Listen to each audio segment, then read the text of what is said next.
In this episode of the FXTM educational series, we're going to be taking a look at trading strategies. Now, what I'm going to do is to illustrate some key concepts, so on a step-by-step basis as to how do traders deal with and create trading strategies in the first place. And I'm going to do it by showing you an example of a trading strategy as well. So I like to separate this up into a couple of steps. So today what we're going to do is we're going to start with step number one, which is to build our rules. So a rule set is just what is the strategy? What is the signal that we're using to indicate whether or not a trader should be buying or selling, shorting, closing their trade, or what have you. Now, the system that I'm going to illustrate here is actually a very common one. We're going to be looking at technical divergences. So I'm going to walk you through the basic ideas behind a long entry and a short entry as an example. Now, in step number one here, if we're trying to define our entry signal, I'm going to use a bearish divergence, and then I'm also going to tackle a bullish divergence as well. So let's just walk through the rules for a bullish entry. Now, initially, and here what I've done is I got the black line here that represents basically the price, so the exchange rate itself. And as you can see, the price of the exchange rate has been forming higher highs, while at the same time, and here I've drawn a diagram of a stochastics oscillator, which we're going to take a much closer look at here in just a minute on the charts. Well, at the same time that the price has been forming higher highs, the stochastics oscillator, which ranges, it's a line that ranges between 0 and 100, and when it gets above about 80, that's sometimes called an overbought region. Now, it's meaningful when it's overbought if at the same time that the exchange rate here is forming higher highs, if the stochastics indicator is forming lower highs at the same time. So this is a bearish divergence. And an investor would look at this as a bearish entry signal. So that would be part of a rule set here for a short entry, or potentially as an exit signal. Now, a long entry would be similar except just in reverse. So imagine here, for example, that we have a price that has been declining in value, the exchange rate, and it's been forming lower lows, while at the same time, we actually have higher lows on the oscillator. So in this case, the stochastics. So if we get a lower lows on the price of the exchange rate, higher lows on the stochastics oscillator, well, that's a bullish divergence. So a trader would use that as a signal to go long that particular exchange rate, or alternatively, this could also be seen as an exit signal from a trader who's in a short position, and the bullish divergence is basically telling them that their expectation is that the market is going to continue to the upside. Now, in both cases, there's a rule of thumb here that will actually help improve the overall performance of a system like this. And I bring it up because it should generally be a component of most trading systems, especially those where you're trying to take advantage of the trend. And it is, in fact, the trend. So if the trend is very supportive for the trade entry, so let's say in this example that you get a bearish divergence like this, and although the market has been recently moving higher, the long-term trend was actually negative. Well, if the longer-term trend was actually negative, or in this case, the longer-term trend was actually very positive, and it had just recently pulled back into this little divergence, that helps to put the odds a little further in favor of a trader who's looking to be able to enter a long position there, or in this case, a short position here. Are those signals conforming to the bias of that longer term trend? So let's take a look at a couple of specific examples on the charts of both a bearish divergence and a bullish divergence. You can see the setup that I was discussing at the whiteboard here in this chart with the Australian dollar to the US dollar currency pair. The long-term trend was in fact negative. Now, the currency pair had started to rally a little bit in April and May of 2015, where the price was actually making slightly higher highs, while at the same time, as you can see here on the stochastics indicator, it's actually making lower highs. Now, that's a classic example of a bearish divergence, and it was completed on the 18th of May when the stochastics fast line crossed below its slow line. Now, ultimately, the exchange rate dropped by about 560 pips to the downside before it started finding a little bit of support. But ultimately, the exchange rate actually dropped at 1,257 pips before finding a temporary bottom in September. Now the example here that we have of a bullish divergence, once again, we're going to defer to that longer term trend. So you can see here with the pound to the yen exchange rate, we have a longer term trend to the upside. Now between the end of March and about the middle of April, we started to see a couple of bottoms forming on the price or the exchange rate itself. Now these bottoms, the second one was actually deeper than the first one. However, that was not matched by the bottoms on the stochastics oscillator. So as you can see here, the oscillator was actually forming higher lows. Well, those lower lows on the price and those higher lows on the oscillator, that's the nature of a bullish divergence. Now eventually, the exchange rate actually rallied about 2,000 pips before reaching resistance in June. Now, once we've come up with a trading idea, something that seems to make sense, what we need to do is to move on to step number 2, which is backtesting. Now, backtesting is basically what we do when we are going back into historical data and we're applying our rule set, so our trading idea, to that historical data to see, well, how would that have worked in the past? Now, backtesting can contain certain risks and problems in that investors sometimes over-optimize a little bit, or they make assumptions about the data in the past that may be so refined and so precise that they're not very good representations of what we should expect in the future. So generally speaking, what I would suggest when you're backtesting to try to eliminate some of those problems is to do essentially 3 things. So number 1 is to test your trading system over different time periods. So for example, if you have a trading system that relies on daily bars or something like that, well, try to apply the same trading system to hourly bars or even 10 or 15 minute bars, something like that, to see whether or not this may be just a fluke or an anomaly. Now, not only that, but also test your system over different market conditions. So when we say time periods, well, you might have found that something worked really well this year. Well, go back 5 years in the past and look at that historical data and see, did it still work 5 years ago as well? Because we don't know when the market conditions of 5 years ago may actually wind up reasserting themselves. Number 2 is, if you have a system that you've developed on, let's say, a particular currency pair, like the euro dollar or something like that, well, test it on different pairs. So by doing this, you'll be able to improve your confidence that this isn't something that may just be an anomaly or where you're doing a little bit of overfitting. If it works, for example, on the euro dollar, but does not work for whatever reason on the dollar yen or the euro yen or something like that, well, that may be telling you something about the validity of your rules and potentially, of course, the potential for success in the future. And then finally, make sure that you're doing a large enough test in the sense of sample size.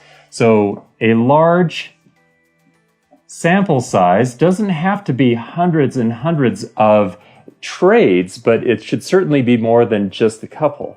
So, for example, we might defer to some of the traditional things that we know about statistical sampling. So looking at trades or a sample set of at least more than 30 instances is going to help to improve your confidence level that whatever system that you're backtesting, that the results that you're getting from historical data is likely to essentially be replicated into the future.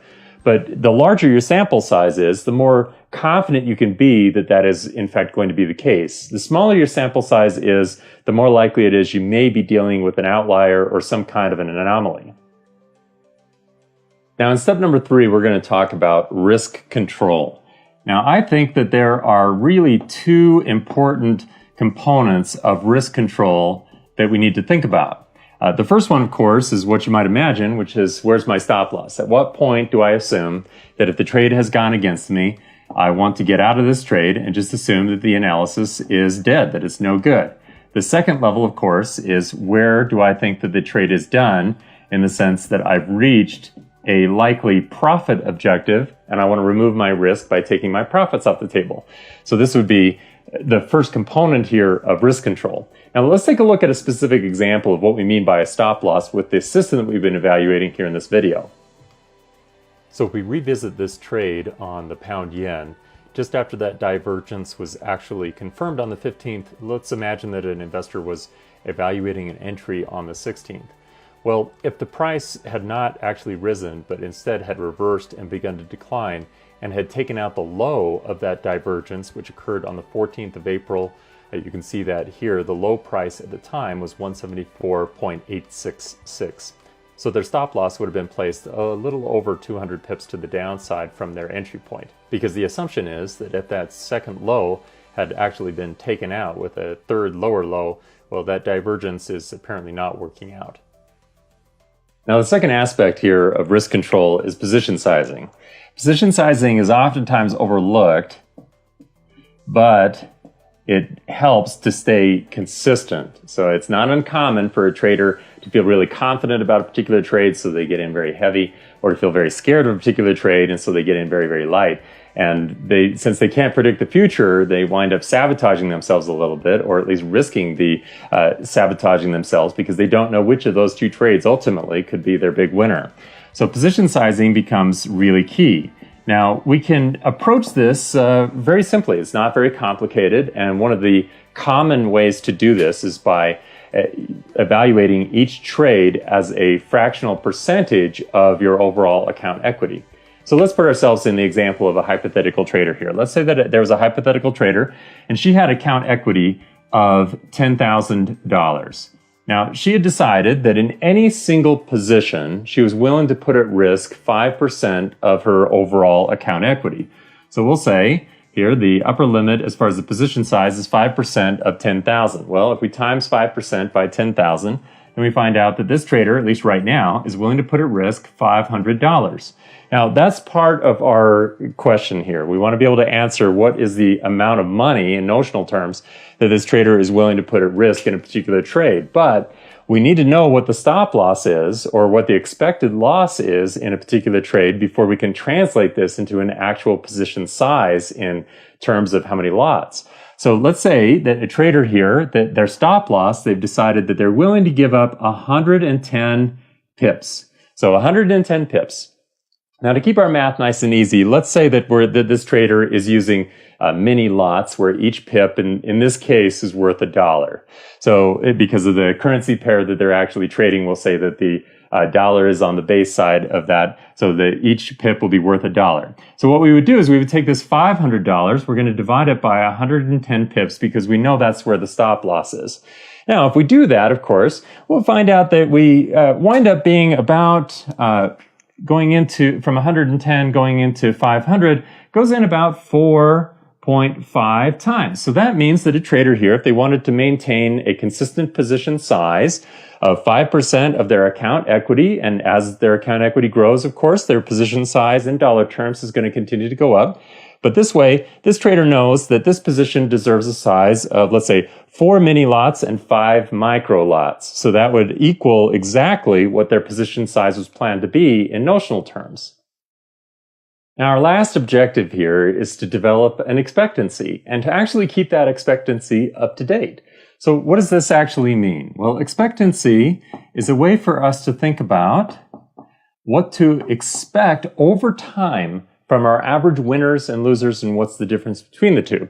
So let's think about this. Now, we need to know two things about at least our back testing when we initially start, and then on an ongoing basis, well, in our forward testing, if you will, what are these two ratios looking like then as well? The first one is a win to loss ratio. Now, our win to loss ratio, what does this mean? Well, it basically means what percentage of the time do we win and what percentage of the time do we lose. So let's just do a hypothetical here. Let's say that a trader is winning about 30% of the time and they are losing about 70% of the time. All right, now that may not look very good, but we have another ratio to cover here. So what does the risk to reward look like? Now, this can definitely change the way that a particular trading system is really performing, regardless of what its win-loss ratio looks like. So let's say that when a trader is right, that they're right to the tune of about $2,000.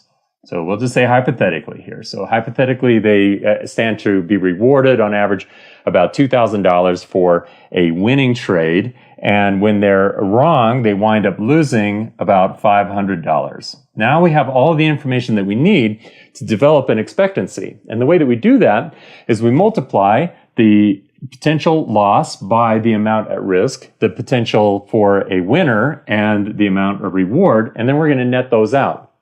So let's do that. We'll do the loss and the risk first. So the 0.7 for 70% times 500 gives us an average loss here. So on any given trade, we think on average that that's going to lose $350 if we weight this, assuming that the other 30% are winners. All right, now in a given trade, we would assume that the winners, so we're going to times 0.3 for 30% times 2,000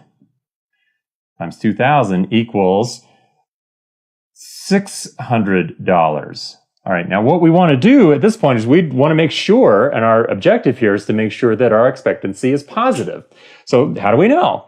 Well, all we need to do is just net these two numbers out. So over time, if we have a positive expectancy, then that means that our weighted winner is larger than our weighted loser. So in this case, it is to the tune of about $250 per trade. So what does that mean? That basically means that on an average basis, an average trade, a trader would have an expectancy of earning $250 on average. Now that $250 is not equal to their winners, which are much larger, and it's obviously not the same as their losers, which are negative. What this tells us is if it's positive, then a trader would assume that there's a certain likelihood that they'll be able to be profitable in the future.